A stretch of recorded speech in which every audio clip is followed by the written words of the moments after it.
Hello and welcome to another episode of Scott Schilling Speaks. I'm your host, Scott Schilling. Today we've got a fellow Hawkeye on board, uh, serial entrepreneur, author, voice talent. So many different things come out of Iowa. It's just absolutely amazing. Duane Wilson, thanks for joining us here on Scott Schilling Speaks. Great to be here, Scott. So, like I was mentioning in the open there, you have done quite a few things. You're a proud Hawkeye coming through the Papa John Entrepreneurial Center at the University of Iowa. Let's touch on that real quick. How did that set you up for what's going on today? Yeah, one of the things I love about the Papa John Entrepreneurial Center was when I was first searching for the right college, and there were numerous different universities around the country and different parts of the world that I was looking at. What I loved about the program was, one, being from Illinois, it wasn't too far away, so it was just far enough to get away, but still close enough to still get back home. But at the same time, it had a community. And that's something that I thought was really, really important, where I was on the entrepreneurship learning community, where as a freshman, I had a chance to talk with other students that were interested in starting a business or already had a business and being able to find that camaraderie. And so that was kind of something that, I still hold close to my heart for years later. And so once I was on campus, I was able to start another business with another Hawkeye, since Hawkeyes, we tend to be very innovative on doing media projects. And so from there, that just kind of get my mind and heart going on, how do we tell a great story? How do we engage people in an effective way? And so from my time at Iowa starting that business, I also had a chance to actually be one of the counselors for the Papa John Entrepreneurial Center Youth Entrepreneurship Camp. And so that was my first taste of actually teaching. So I had a chance to help teach and work with youth from Iowa City and Cedar Rapids and all throughout Eastern Iowa on what are the basics of entrepreneurship. So now for me, it's like I'm learning about entrepreneurship, but at the same time, I'm putting into practice and I'm teaching it. And that's pretty much just been connected to every single dot in my life ever since then, from being a college professor to writing a kid's book to helping people start their own ventures. And a lot of that I can definitely credit to that snapshot in time. Yeah, it's really cool. I graduated from the School of Business, but the Jpec was not there back in those days. What a great opportunity to learn entrepreneurialism, because as we were talking just before we went live, the things you learn about being an entrepreneur is that ability to reinvent when things come along, and things will come along, especially if you're an entrepreneur. So what's your heart? What's your passion going forward as you reinvent as an entrepreneur? Yeah, for me, my part of my passion has always been, how can I help kids? And it doesn't necessarily always have to be in a nonprofit form. It can be a for-profit form, or that hybrid version, like a social venture. But for me, anything that I do, I want to make sure that it's able to help kids get resources or get coaching or get technology, something that helps get them resources that I was fortunate to have growing up. And so being able to volunteer and even have worked at a number of different nonprofits in my career, I always saw that sense of hope. And you always want to try to keep that sense of hope going, especially when kids have it. And so that's part of my passion as an entrepreneur. Can I get a product in the market where maybe a percentage of it goes toward a potential cause, or put something in the market where it's actually educating them, but educating them in a fun way, so that way it's not saying you have to do this, it's something that they want to do. And so it's just reinventing on what that looks like every day. Well, that's pretty cool. I mean, a whole bunch of fun to mentor. I share many times in coaching, a 5-year-old can mentor a 10-year-old because they do something unique at 5 that the 10-year-old probably doesn't do. It's not always the older to the younger. It can be the younger to the older, or anything in between. That's really awesome. So you're also a voice talent. How did that come about? Ironically, that ties back to Iowa. Prior to attending University of Iowa, I have done different speech competitions, ranked nationally in different speaking programs, but no one's ever said, "Oh, Duane, you should actually go into a voiceover work." And so, after being an MC at a number of different events at University of Iowa, I had somebody says, "Have you ever thought about recording?" I'm like, do you mean singing? Because I mean, I can do a little bit of singing. I was part of the gospel choir in Iowa, but they said, no, whether you can iterate different characters or do commercials. And that's what kind of started my idea, which kind of led to part of my production company. I founded with a co-hawk guy. But it wasn't until years later where every time I'd go to the car dealership, buy a car. Hey, are you on the radio? I'd go to McDonald's, purchase something. Hey, have I heard you before? It's like, all right, I'm hearing people in random spots mention this. Maybe I ought to actually, look into this in a formal way. And so eventually started doing voiceover work and was able to do voiceover for different major brands. And even with my voiceover work, I still tie it to that initial passion where right now for, different larger paid gigs, I donate voiceover services to nonprofits. So that way, they want to help get the word out. But many cases, they don't have the budget for different production work. So it's like, hey, you know what? I'm happy to do pro bono work in order to help you sell more tickets to your gala or people know about the great cause that you're doing. So that's just part of the thread of my entire life, whether it's voiceover or other work, there has to be a give back for me. Well, that's interesting because I was just going to share my first book, Talking with Giants, came out of my desire to support Habitat for Humanity. I couldn't stroke the check at the time. I was in a startup situation where it was a stock play. I was going to be rich someday, just wasn't that day. And, but I couldn't stroke the check. But what I could do is write a book about generosity, building prosperity. And there's 21 charities tied to the book. And it allowed the proceeds from the book to go to support. So there's always a way to support there. Yeah. And what I've always found is any true successful leader has got a philanthropic bent to them. It's come. That's what I wrote about in Talking with Giants. Where does your philanthropic bent originate from? Yeah, my philanthropic bent originates actually from my parents. Growing up, I used to volunteer a lot, whether it was at my church, whether I was in Cub Scouts and then Boy Scouts, whether it's through my parents' sorority or fraternity work, which I'm a part of one of the fraternities.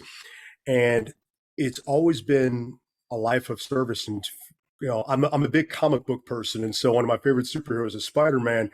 And one of his quotes is, with great power also comes great responsibility. Right. And so for me, it's like I have been fortunate to have a number of great opportunities growing up, but I always want to make sure others have the same opportunity. I want to make sure that if I can help even just one person breathe a little bit easier, and especially a kid, because I love being able to see that sense of hope.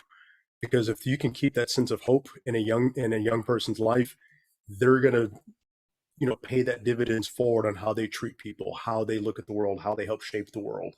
And so that's kind of, the spark is just my parents getting me involved in different communities. I totally agree. I wrote about it in Talking with Giants. My dad spoke for the United Way for 37 years, never got paid. I never understood why he did it because he never got paid. But he spoke to gain people's support for the United Way so that they could give through their companies and things like that. I obviously learned later on why he did what he did. And when my daughter was graduating high school, my mom showed up at 85 years of age to celebrate with us, had a brand new gold watch. And I said, Mom, what's with the bling? Come on, a gold watch like that. And she said, Florida hospitals gave me that for 25 years of volunteering. Wow. I said, you started when you were 60? She goes, doesn't anybody? So, it was like, so I totally get what you're saying, some great modeling to go along with it all to take you with the desire to serve the greater good and help people that way.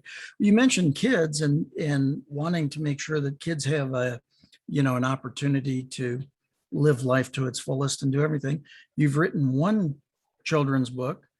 Tell us a little bit about that one, then we'll get into the other potential 6. Yeah. The first book is called Jackie and the Dreamstalk. And the book is basically about a little girl whose family's fallen in hard times. And instead of just feeling sorry for herself, she actually goes on a little adventure that eventually helps not only help her family, but actually helps her town using entrepreneurial techniques. So essentially, it's almost like teaching kids the basics of starting a business and makes it in a story form. So it's sold online, both paperback, Kindle. But what I love about that process, even just writing it, is that I was one of those kids who would never think they would ever write a book. And so just reinventing on how do I make sure that if I can't necessarily speak in front of, a crowd of kids or, do a classroom, I have to create a medium in order to get out there. And so I love comic books. I loved reading growing up. And so just come up with something very simple, very accessible. So that way a kid can be like, I see a little bit of myself in this character. Maybe I can start a business. Maybe I can start a garden that saves the town. Maybe I can learn about, finance at 9 years old when it may not even been brought up until high school, but it's introducing into something that can be a lifelong lesson. Well, that's really cool. I mean, I love the idea of introducing kids to the entrepreneurial spirit, because it's my dad worked for the same company for 46 years. So that was my model. And I thought that's what you did until I learned that's not what you do after 13 and a half years into it from that side. So you said as you wrote the first book, there were other mini stories or other lessons that potentially can become books themselves. What's the expansion of what you've done? Yeah, the expansion is, as I gave the first title, Jackie and the Dreamstalks, instead of Jack and the Beanstalk, Jack and the Dreamstalk.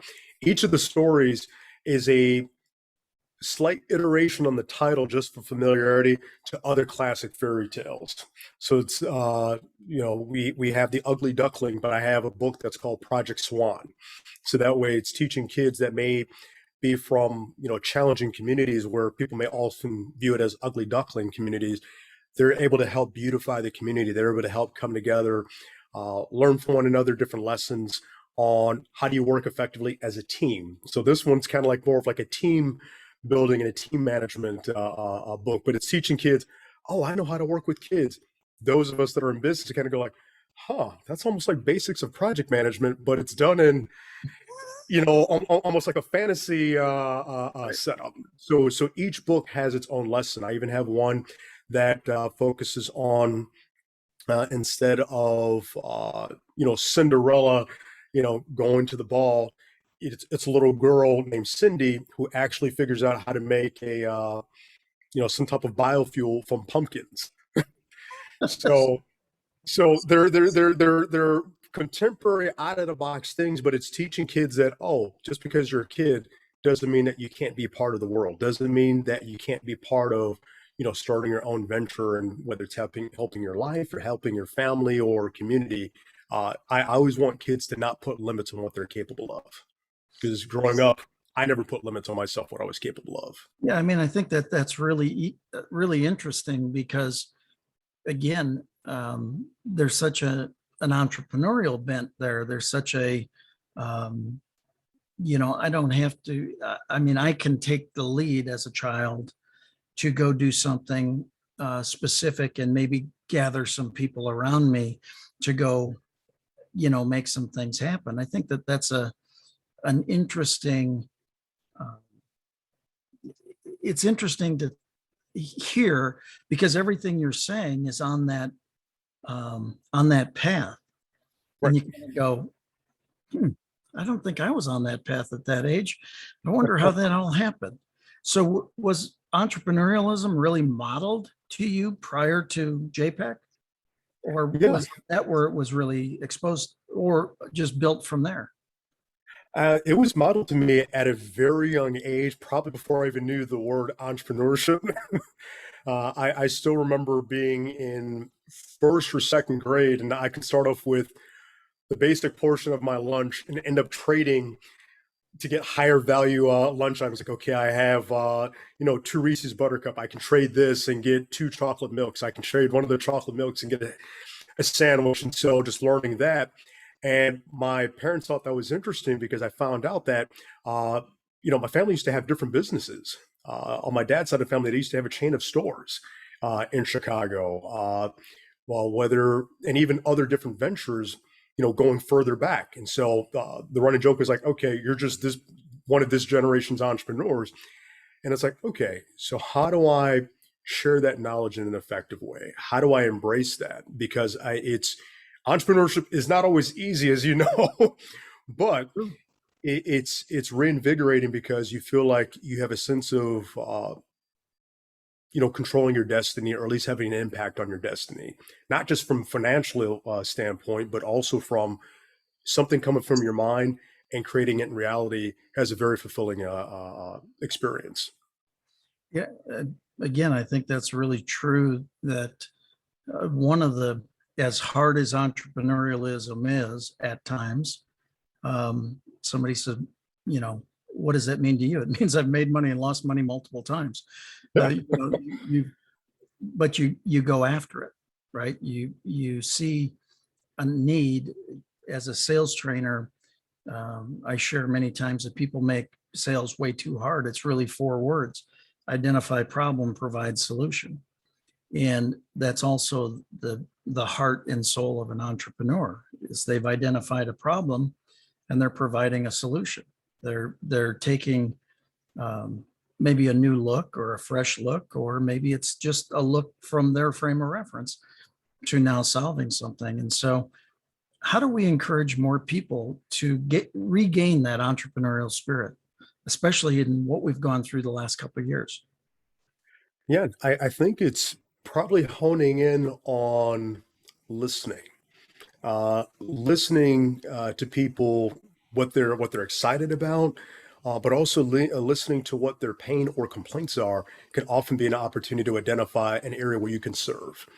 Matter of fact, that's actually how I started my very first business in high school, where I was pretty good at doing graphic design, but I did it on a very old computer. It wasn't working with the best version of design software, but I used to hear people say, okay, hey, we need to do something, to promote our events. We need to design t-shirts.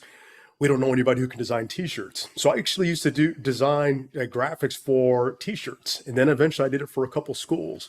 Then I started designing the logos because somebody's like, this is before Fiverr and all the other, different task-based services. But people started to know that, hey, Duane's pretty good at designing. Let's get him to design it. And eventually, before I knew it, I started helping my friends learn how to design and how to start their own business. So, and I only got that just from listening to complaints. So if I hear somebody complaining about something, I'll write down in a journal, what are a few ideas, whether I have the capital or whether I have the skill set, but what is something that can solve that? Because you can always identify, okay, where can I get funding, or where can I find the right people that can work on this? Another area is, just to kind of stay motivated on that entrepreneurial mindset, especially in today's, some of the challenges, is knowing that your past is not always prologue. Yeah. Whatever happened in the past and what's going on in the present doesn't necessarily define what you can do in the future. I mean, history is riddled with many different successful entrepreneurs where everybody's like, oh, wow, they're an overnight success. And you and I both know there's no such thing as an overnight success. I'm a 10-year overnight success, trust me. There are some of their victories and their challenges and their failures, but did they win, or did they learn from their challenges and just keep pushing forward? So keep pushing, keep failing until you succeed. That's been part of my mottos. Well, it's a good one. I developed for my clients, I developed 5 questions to ask in any situation to turn anything from a potential negative to a learning event. What's the lesson? What's the gift? What did I do to create it? How would I modify it next time to make it better? How's this going to serve me the rest of my life? And so I have found across a range of industries, across many sales opportunities, many companies, many tasks, that those questions kind of lead us to, I guess you're right. I learned something from this. I had a significant health incident. What's the lesson? Well, when you get hit in the back of the head by your SUV, you should probably get it checked out. What's the gift? I'm still alive. What I do to create it? I probably threw the back end up a little too fast, so it came down a little too fast. How would I modify it next time? Don't ever have a car that attacks you. How's this going to serve me the rest of my life? I'm going to be able to talk to people about something that I never dreamt I would be, but I could use it to be of service to other people to ward them off of heart issues, stroke issues, things like that. So again, those 5 questions, especially if you're an entrepreneur, can actually get rid of a whole bunch of frustration. Now, with everything you've done and as successful as you've been, you've never been frustrated, right? Absolutely, I've been frustrated, but what I've tried to do is I try to acknowledge the frustration and look for the gift, as you said. One of the things that a lot of my friends and family have accused me of is being like Data or Spock from Star Trek, where I can look at a whole host of things and stuff can happen to me, and it's like, okay, so what can we do? What can we learn? They're like, you're not angry, you're not frustrated. It's like, how does that serve me? I can be angry, I can be frustrated. Doesn't mean I can like a situation, but what can I do to build on top of that? What can I do to learn from that so that way I know not to do that again, or make it more efficient, make it better? And that's one of the things that's kind of helped me not being frustrated. I'm also a big believer, especially as an entrepreneur, since we're taking on the task of not just getting a job, but we're trying to invent and create new things. Is I think it's important just to be mindful of how to take care of yourself, mind, body, spirit. So I work out, I try to eat as best as I can, although I do like, an occasional large cheeseburger every once in a while. That's fun, or a good steak. But I think it's balance. You have to as an entrepreneur, you're not just working 40 hours a week. You're working considerably more, usually, especially in the early stages, but it's taking time to take care of yourself so that way you can take care of your employees, your staff, and ultimately try to live a good life while you're doing good in the world. Well said. Yeah, it's easy to slip into working so much, basically because you love it. It's fun. Yeah. It's problem solving. It's figuring out something that somebody else hasn't. It's creating something new and exciting and invigorating. It's bringing people to a cause. It's so many different things that can just be so much fun and so confounding at other times. One of those kinds of things. So, how would you encourage people to dabble into or move towards that entrepreneurial side, just to feel what it's like if they haven't been there before? Yeah, there's many ways of doing that. The first thing is write down the things that even interest you. The word of entrepreneurship, or entre, means to start. So the first thing to start, I'm a big believer, is write it down. What are things that interest you? What are products or services that you would like to see, or that'd be helpful to you, and share it. Because you never know if somebody can say, oh, I also think that's a great idea. That might be the start of a great business partnership, or just somebody you can bounce ideas off of. Another way of even dabbling a little bit in entrepreneurship is even volunteering. Many people will try to figure out, how does entrepreneurship and volunteering intersect? One of the big things in entrepreneurship is that if you can use other people's monies to build your business, that's the best way to do it. Or if you can work and volunteer, whether it's for a nonprofit, for a cause that you believe in, or be an intern for a company that may be in an industry that you may want to build something, you're learning best practices. You're learning contacts. You're learning, okay, here's how they did this. Here's how I don't want to do it. That's one. Or, hey, they want to start a new project or initiative and I'm part of it. I can see something go from start to its various different stages. That's one way of kind of getting a little bit of that taste of being an entrepreneur. Yeah, the dipping your toe in is you might as well just jump in because you're gonna love it. Yeah. Don't dabble, go for it. But I think a lot of times people, we're now living in a far different time. We live in a gig economy. Yeah. And I think the more that people understand, I think what the pandemic has done is made people realize, number one, business will never be done the same way it was prior. Yeah. And two, there are far more opportunities or far more ways of doing things today than there were even just a year and a half ago. And so that we can take advantage of those things. And I don't think it's just a matter of generations, while that does play a part in it, certainly. I think that there's been so much technology, so many different ways. I mean, look what we can do right here. We can have our own TV shows, have our own podcasts in a very easy to execute manner. With I just saw that we're running down on time a little bit. How about leaving those listening here today, or will listen to the replays, leave them with a little bit of wisdom on how to find that passion, that heart, and really live a life that they want to live? Yeah. I would definitely say be your greatest cheerleader.